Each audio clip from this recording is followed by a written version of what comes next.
Il y a 2000 ans, à Jérusalem, la mort et la résurrection du Christ, juste à l'extérieur des remparts, c'est un peu le centre de l'histoire, ça a coupé l'histoire en deux. C'est un événement considérable qui a marqué le monde. Et juste après la mort du Christ, il a été enseveli dans un linceul. Les 4 évangiles en parlent. Et ce linceul est peut-être celui qu'on vous présente ici, qu'on appelle le linceul de Turin. Et la thèse qu'on va défendre dans cette présentation, c'est qu'aujourd'hui, on peut conclure que cette image imprimée sur le linceul ne peut s'expliquer autrement que par la résurrection du Christ. Alors, en général, dans notre monde qui est assez relativiste, assez agnostique, on n'aime pas conclure. On aime mieux rester en disant « on ne sait pas, c'est un grand mystère, on n'a pas d'explication ». Mais je ne pense pas que ce soit la position la plus raisonnable, parce que dans certains cas, effectivement, on peut garder une position en disant « on ne sait pas ». Mais il y a d'autres cas où on sait, et il faut être capable de discerner ces cas-là des autres. Souvent, dans l'esprit des gens, quand vous abordez une question comme ça, soit c'est blanc, soit c'est noir, tout le reste est gris. Soit c'est sûr et certain à 100%, soit c'est sûr et certain à 0%, et tout le reste est indéterminé.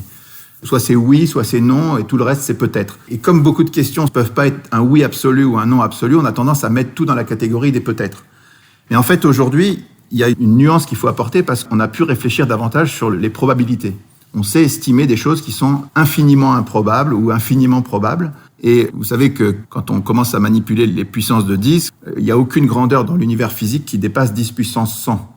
Donc quand on atteint des 10 puissances énormes à cause des probabilités, on peut dire que c'est quasiment zéro. On peut affirmer qu'on est dans une probabilité nulle. Donc je pense que dans le cas du linceul, on va se rapprocher de ces choses-là. Le mot des probabilités, on l'utilisera souvent. On utilisera aussi le mot souvent de singularité pour montrer à quel point ce linge est unique et singulier. Voilà. Donc, après des décennies d'études scientifiques, sur cet objet qui est maintenant le plus étudié au monde, il y a eu 500 000 heures de sciences de haut niveau pour étudier le linceul, ce qui est unique au monde. En fait, ce linceul pose une question. Est-ce que Dieu a voulu nous laisser une preuve matérielle qui témoigne de la réalité de la passion et de la résurrection du Christ? Un objet matériel qu'on ne peut pas expliquer autrement que par la réalité de la passion et de la résurrection du Christ. Alors, quand on pose la question ainsi, en général, les réactions sont irrationnelles. Il y a des gens qui vous disent « c'est pas possible, Dieu peut pas faire ça, notre liberté en souffrirait, la foi c'est pas ça, la foi il faut croire et se jeter dans le vide ». Alors, je crois que sur tout ça, on a une deuxième rectification à apporter, c'est que la foi catholique, on se trompe souvent sur ce que c'est. Déjà, le Concile Vatican I a affirmé clairement qu'on pouvait accéder à la connaissance de Dieu par la raison naturelle seule. Ensuite, si vous regardez l'Évangile, vous voyez que dans la lettre de Jacques, il dit que vous croyez en Dieu, très bien, les démons aussi croient en Dieu et ils brûlent. Donc, le fait de croire en Dieu, c'est pas la foi. Les démons savent qu'il y a un seul Dieu, mais ils n'ont pas la foi. La foi, c'est autre chose. Ce que je veux dire, c'est que c'est pas parce qu'on a la preuve de Dieu que notre liberté et notre foi ne sont pas possibles. Dans l'Évangile de Jean, c'est très curieux. Jésus est toujours combattu par les pharisiens, les scribes, tout ça. Mais quand il ressuscite Lazare, c'est un homme qui est mort depuis 3 jours, qui commence à pourrir et tout ça, et Jésus le ressuscite, donc c'est une preuve matérielle absolue qui est donnée, c'est une vraie preuve. Et ce jour-là, les Juifs décident de le tuer. Donc ça veut dire que par rapport à n'importe quelle preuve, même si les preuves sont vraies et valables, on garde sa liberté et on doit faire un acte de foi. Par exemple, quand Jésus, après la résurrection, apparaît à ses disciples, Thomas n'est pas là, il vient 8 jours après, et il dit « je veux mettre la main dans son côté, je veux le toucher » et tout ça. Donc il le fait, le Christ lui accorde, et à la fin, Jésus lui dit « cesse d'être incrédule, sois croyant ». Alors, en face d'une preuve pareille, il y a plus, là c'est la preuve totale, quand on touche le Christ ressuscité après qu'il soit mort, on pourrait se dire la foi n'existe plus. Non, c'est pas ça. Le Christ demande à Thomas d'être croyant quand même. Ça veut dire que la foi, c'est pas la connaissance. La foi, c'est une adhésion de notre liberté. On peut la refuser même en face de preuves qui sont des véritables preuves, comme Thomas ou comme Lazare. Le linceul fait partie de ces preuves qui sont devant nous et qu'on peut refuser, mais qui ont quand même un caractère de preuve. Si vous êtes Sherlock Holmes ou si vous êtes Colombo, entre 2 thèses, vous allez essayer de mener une enquête en regardant ce qui marche et ce qui marche pas. Donc, cette enquête, avant 1988, toutes les conclusions de toutes les études scientifiques réalisées dans tous les domaines convergeaient en faveur de l'authenticité du linceul. Et puis, en 1988, il y a le test au carbone 14 qui a conclu différemment en disant que c'était un linge du Moyen-Âge. Il y a une datation, on peut la contester de pas mal de manières, mais en tout cas, ça aboutissait à cette conclusion. Donc aujourd'hui, en fait, vous avez 2 thèses. Il y a une première thèse qui est que c'est bien le linceul du Christ, c'est-à-dire que selon cette thèse, on voit la vraie passion du Christ sur ce linge, il y a le flash de la résurrection à imprimer l'image, les chrétiens conservent cette relique de manière très forte, très précieuse depuis l'origine, et le mystère du linceul est dévoilé aujourd'hui, ce qui n'est pas du tout illogique, parce qu'on est dans un moment où la foi est complètement attaquée de manière assez spéciale, donc qu'il y ait des secours un peu spéciaux qui soient donnés au peuple de Dieu, c'est pas étonnant. Le linceul a commencé vraiment une nouvelle vie avec la photographie qui a été faite fin du 19e siècle. Donc cette thèse est assez logique en elle-même. Il y a une deuxième thèse qui est que c'est l'œuvre d'un faussaire ou que ça s'est fait tout seul vers le Moyen-Âge, qui a donc eu une imitation des éléments de la Passion, que l'image a été produite par un procédé qu'on ignore encore aujourd'hui. On a fait passer ce linge pour une relique à partir de 1453 ou un peu avant. Et la science arrivera un jour à expliquer tout cela. Cette thèse a aussi une certaine logique, mais il va falloir qu'on tranche entre les deux. Donc, pour mener l'enquête, on va parcourir un peu l'histoire du linceul d'abord, ensuite les études scientifiques, leurs conclusions, et puis la correspondance étonnante de ce linge avec tous les détails de la Passion. Et on va le faire pour pas s'éparpiller, parce que on pourrait parler pendant 107 ans de ce linge, de toutes les études qui ont été faites, il y a des livres entiers. On va essayer pour pouvoir conclure, de s'attacher à 5 points particuliers, 5 points clés qu'on va regarder spécialement, et on va se demander sur chaque point, est-ce que ce point n'est pas décisif ? Le premier point, en regardant l'histoire du linceul, c'est le Codex de Prêt. Alors, la thèse, c'est que l'histoire prouve que ce linceul existait manifestement bien avant l'an 944. Pourquoi est-ce qu'on parle de l'an 944 ? Parce qu'on va voir dans l'histoire que c'est le moment où le linceul est arrivé à Constantinople, et à partir de là, il est évoqué très précisément dans un livre qu'on appelle le Codex de Prêt, qui est le premier texte en hongrois, qui est conservé à la bibliothèque de Budapest. Et ce document a l'avantage d'être historiquement incontestable, c'est-à-dire qu'on peut le dater très précisément entre 1192 et 1195. Et ce texte, on verra pour quelle raison, on ne peut pas nier que l'image qui est reproduite dans ce codex parle du linceul de Turin. Alors, si on reprend le fil de l'histoire un tout petit peu, Jésus est mort en l'an 30, il a été mis dans un linceul, et vous savez que la Vierge Marie, c'est l'image de l'Église, elle a le cœur qui vibre de la même manière que le cœur de l'Église, et donc, comme l'Église est attachée aux reliques et aux lieux saints, la Vierge l'était aussi, donc les premiers disciples vont recueillir évidemment les précieuses reliques du Christ. On peut lister par exemple la couronne d'épines, la lance, le calice, les clous, l'éponge, le suaire d'Oviedo, éventuellement la tunique d'Argenteuil, vous avez peut-être entendu parler de tout ça, et un jour on retrouvera aussi avec Sainte Hélène la croix du Christ. Tout ça, ce sont les reliques du Christ. Les premiers chrétiens les recueillent, évidemment, mais pendant toute une première période, entre l'an 30 et l'année 544, on va dire, c'est une période de persécution, c'est-à-dire que les chrétiens sont pourchassés dans tous les coins du monde. Et il y a des martyrs, c'est très dur d'être chrétien, et donc, évidemment, les reliques sont cachées. Donc, c'est assez logique, on n'a pas de trace historique du linceul, qui a probablement été caché, et c'est vrai que quand on regarde le linceul, si vous regardez là, vous voyez sur les côtés, il y a des traces de marques d'eau. Et il y a des gens qui ont remarqué que si on plie le linceul sur lui-même, qu'on le met dans un vase et qu'on imagine qu'il y a un peu d'eau qui se met au fond, et ben on peut arriver à des taches comme ça. Donc c'est une thèse qui est assez valable, qu'à un moment, le linceul a été plié et caché dans un endroit humide. Ensuite, l'année clé, l'année étonnante, c'est 544. Qu'est-ce qui se passe en 544 ? Tout d'un coup, il y a cette nouvelle qui est historique, qu'à Édesse, au nord de la Mésopotamie, une image miraculeuse, non faite de main d'homme, a repoussé les ennemis perses. Alors, qu'est-ce que c'est que ce royaume d'Édesse ? En fait, Édesse est le premier royaume qui est devenu chrétien à la fin du IIe siècle. Les chrétiens étaient persécutés dans tous les coins du monde. Il y a un royaume qui devient chrétien. Et comme par hasard, c'est assez logique, les reliques les plus importantes de la chrétienté vont trouver refuge en ce lieu. Et au moment où Édesse est attaquée, on sort un linge et les ennemis sont en déroute. Cette histoire est rapportée un peu partout. Donc on est à peu près sûr qu'il y a eu un événement étonnant autour d'un linge comme ça à Édesse en 544. Tous les témoignages disent qu'à Édesse, on parlait du visage du Christ. Alors, on a pu, avec les travaux de Aldo Guerreschi, remarquer qu'il y avait des marques de pliage sur le linceul. Il a été plié en 8. On peut imaginer qu'il a été gardé comme ça et qu'on voyait que la partie du visage, et donc on disait que c'était le visage du Christ. Alors, qu'est-ce qui se passe en 544 ?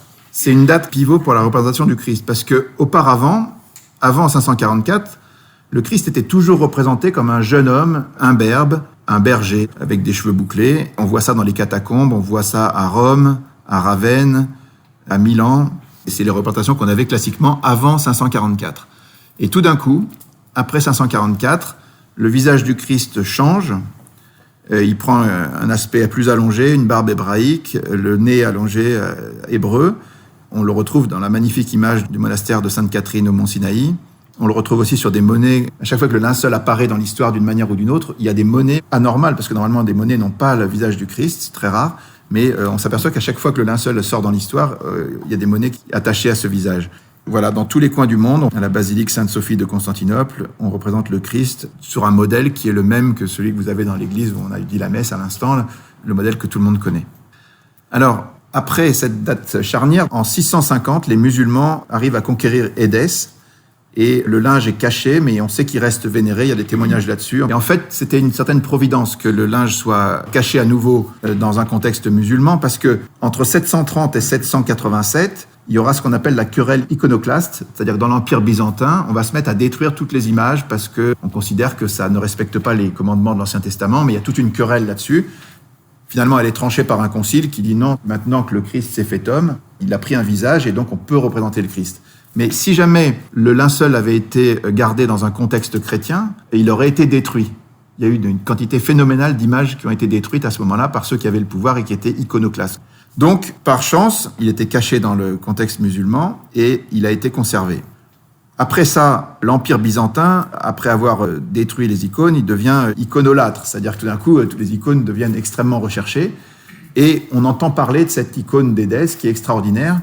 Et donc, il y a une expédition spéciale qui est menée par l'Empire byzantin en 943 pour faire une percée dans l'Empire musulman et aller assiéger la ville d'Édesse, tout spécialement.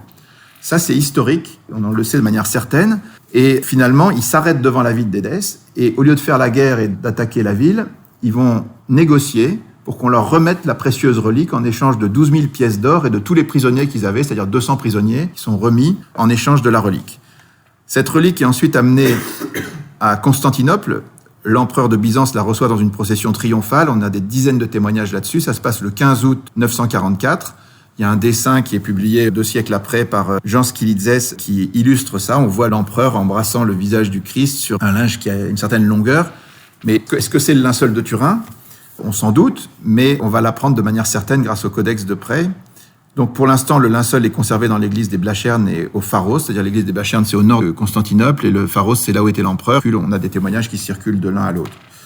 Voilà. Grégoire le référendaire, qui est allé chercher le linceul à Édesse, qui a vérifié que c'était bien cette relique qu'on lui remettait en échange des 200 prisonniers et des pièces d'or, il évoque cette empreinte et il dit qu'elle est embellie par les gouttes de sang jaillies du côté du Christ. Donc on voit bien que c'est pas seulement un visage, il y a aussi le côté.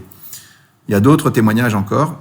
Mais finalement, comme je vous disais, vers 1190, le linceul est précisément évoqué dans le Codex de Praye, qui est ce premier texte en hongrois incontestable. Alors, qu'est-ce qui nous fait penser de manière certaine que c'est en voyant le linceul qu'on a dessiné cette image ?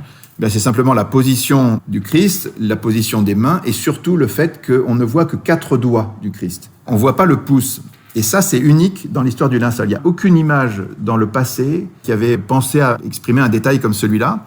Et d'où ça vient ? Eh bien, le chirurgien Barbet, qui a fait des expériences en 1932, il a écrit La Passion selon le chirurgien en regardant le linceul. Il a constaté que quand on plantait des clous dans l'espace de Desto, non pas dans les paumes des mains comme faisaient toutes les représentations du Christ, mais si vous faites ça sur un corps, que vous crucifiez, en fait, le poids du corps va déchirer la main et le corps va tomber. Donc les Romains, qui étaient un peu des experts en crucifixion, puisqu'ils en avaient fait des milliers, ils crucifiaient dans l'espace de Desto, c'est-à-dire au niveau du poignet, et là, le corps tient parfaitement. Simplement, quand vous mettez un clou à cet endroit-là, vous tapez sur un nerf et le pouce se rétracte. Et avec le corps qui est tétanisé, avec la rigidité cadavérique, le pouce va rester dans cette position-là. Et quand le Christ, sur le linceul, met les mains sur le bas-ventre, on ne voit que 4 doigts. Ça, c'est un détail auquel personne ne pouvait penser. C'est un détail qu'on voit sur cette image et qu'on ne voit sur aucune autre image avant le linceul. Donc, on est en présence d'un cas d'école, de quelque chose d'absolument incontestable. Et si vous regardez d'autres détails du Codex de Praye, vous voyez qu'à un endroit sur le linge, il y a 4 points qui forment un L. Et en fait, sur le linceul, si vous regardez, vous voyez sur la partie gauche, là-bas, 4 points qui forment un L en haut et en bas. Suite à un incendie, il y a eu des trous qui ont été faits dans le linceul. Donc, ce détail-là, qui est reproduit sur l'image du Codex de Praye, ne peut pas non plus être inventé. On est sur des choses absolument incontestables. Voilà. Il y a plusieurs autres détails, on ne va pas rentrer trop dans les détails justement. Alors l'histoire se poursuit en 1203. Il y a un chevalier français qui s'appelle Robert de Clary qui arrive et qui dit qu'il a vu le sidoine, c'est-à-dire le linceul du Christ, où notre cire fut enveloppée, qui chaque vendredi se dressait tout droit, si bien qu'on pouvait y voir la figure de notre Seigneur. À Constantinople, tous les vendredis, on exposait le linceul dans toute sa longueur, se dressait tout droit, pour qu'on puisse venir le vénérer. Et puis, arrive cette fameuse date de 1204, 14 avril 1204. Vous savez que la 4e croisade, avec 33 000 croisés français et 17 000 Vénitiens, attaque Constantinople et il pille la ville pendant 3 jours. Ces 3 jours d'horreur, un vrai scandale entre chrétiens. Et à cette occasion, Robert de Clary, donc le chevalier, précise en 1204 que plus jamais personne, ni grec ni français, ne susse que le linceul de vin quand la ville fut prise. Simplement, On sait que c'est un Français, le chevalier Othon de la Roche, qui pénètre dans l'église des Blachernes, à l'endroit où le linceul était certainement. Et puis, un an après, en 1205, le prince byzantin Comnène proteste auprès du pape Innocent III et il lui écrit une lettre contre les exactions des croisés en demandant la restitution du linceul. Voilà ce qu'il écrit. « L'an dernier, au mois d'avril, détourné d'une prétendue libération de la Terre Sainte, l'armée croisée est venue dévaster Constantinople. Au cours de cette dévastation, les soldats de Venise et de France se sont livrés au pillage des édifices sacrés. Ils ont pris les trésors d'or, d'argent et d'ivoire et se les sont partagés. Aux Vénitiens, les reliques des saints, aux Français, ce qu'il y avait de plus sacré parmi ces dernières, le linceul où fut enveloppé après sa mort et avant sa résurrection notre Seigneur Jésus-Christ. » C'est une lettre officielle du prince Comnène et il précise un peu plus loin « Le vol de si nombreuses choses sacrées va contre le droit des hommes et les lois de Dieu. Nous savons que ces choses sacrées sont conservées à Venise, en France et autres pays des pillards, le sacré linceul étant à Athènes. » Et puis, on s'aperçoit que la même année, en 1205, c'est le chevalier franc-comtois Othon de la Roche qui devient duc d'Athènes avec les Champenois, les Bourguignons et les Francs-Comtois. Des Français donc qui règnent pendant un peu plus d'un siècle à Athènes et qui vont en être chassés par des Catalans. Et donc, après cet épisode où on sait que le linceul est passé par Athènes, on retrouve justement en France, en 1357, la première exposition en France du linceul à Lirey en Champagne. Et à l'issue de cette exposition, le linge est récupéré à partir de 453 par la Maison de Savoie, qui le garde jusqu'en 1983 et qui le cède au Vatican. Voilà, donc on connaît très très bien l'histoire qui s'est passée en France, mais on connaît aussi très très bien toute l'histoire avant. Et on revient sur ce point, le Codex de Près témoigne de manière incontestable qu'il s'agissait bien du linceul, et on peut le retracer donc jusqu'à Édesse. Ça veut dire que c'était pas un linge du Moyen-Âge, ça veut dire que la thèse numéro 2, elle est déjà annulée. C'est pas vrai que le linceul venait du Moyen-Âge. Deuxième point auquel on va s'attacher, c'est que le linceul est un négatif. Alors, on sait qu'il existe depuis des siècles, et on sait aussi que cette notion de négatif est totalement inconnue avant le 19e siècle.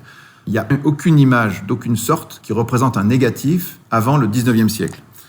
Alors, pour la petite histoire, Sainte Thérèse de l'Enfant Jésus et de la Sainte Face est partie au ciel en 1897.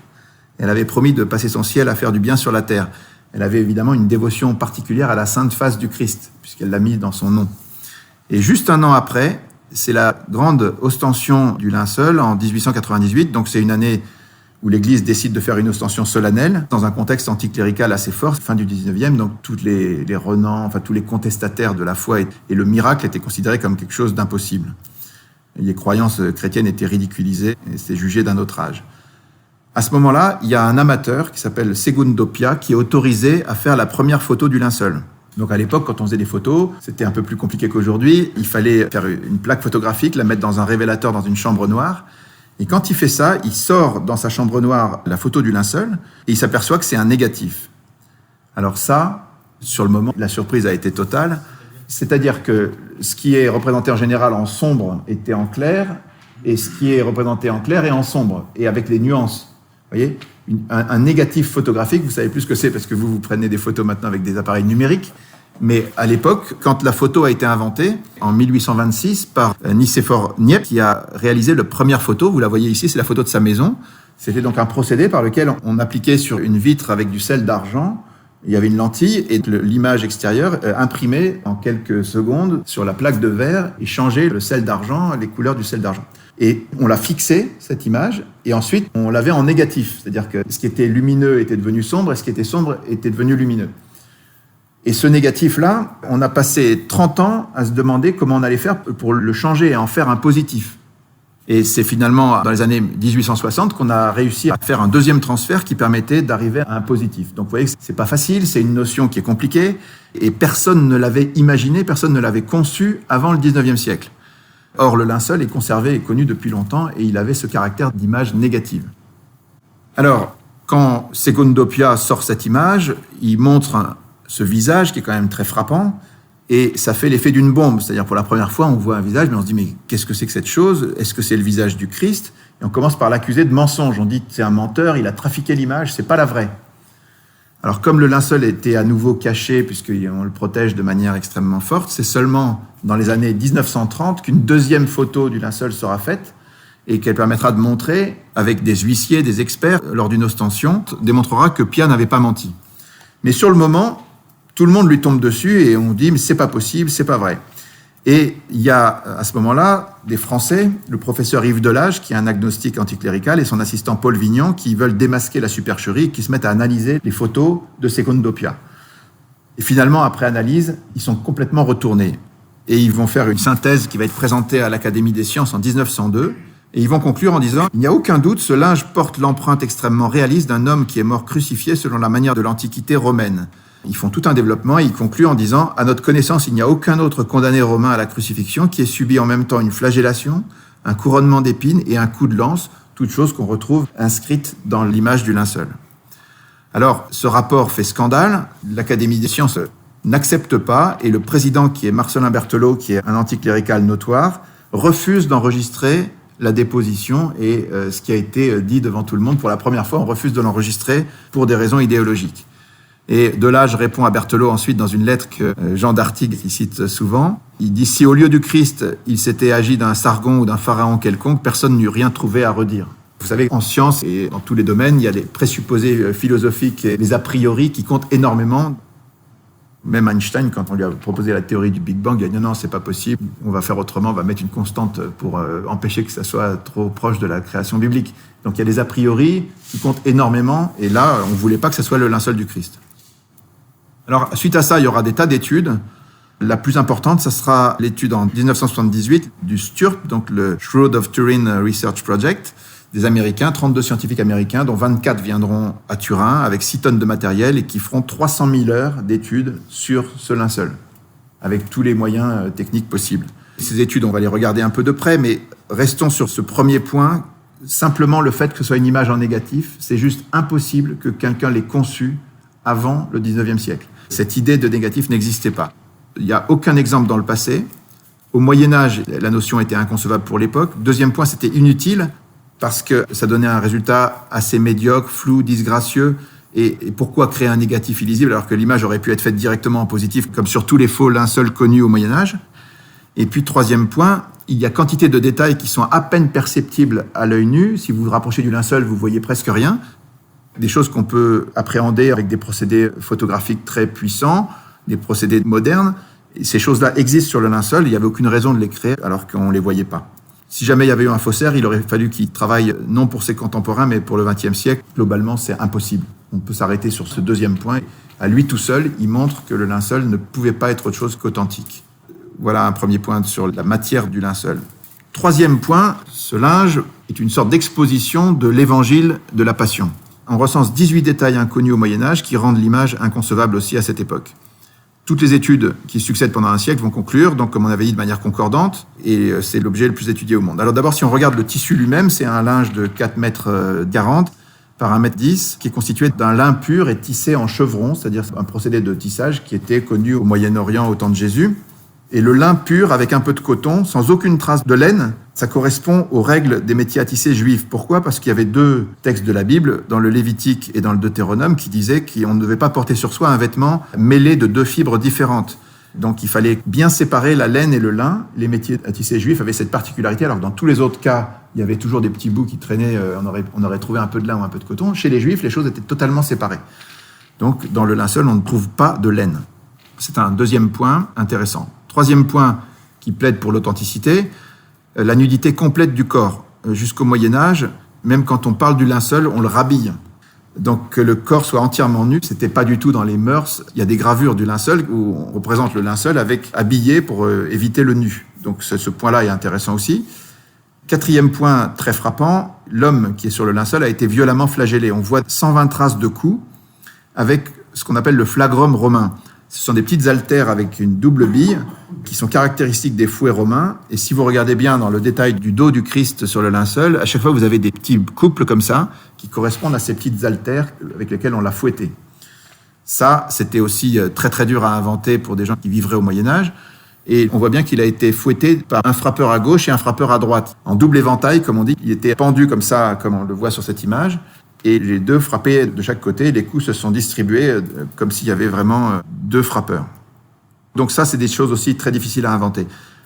5e point, sur la tête, on voit de multiples traces de saignement causées par des épines qui ont percé le cuir chevelu. Alors, Jean d'Artigues insiste en disant, si on refait le fil de l'histoire, c'est évident. Sur le moment, quand les soldats ont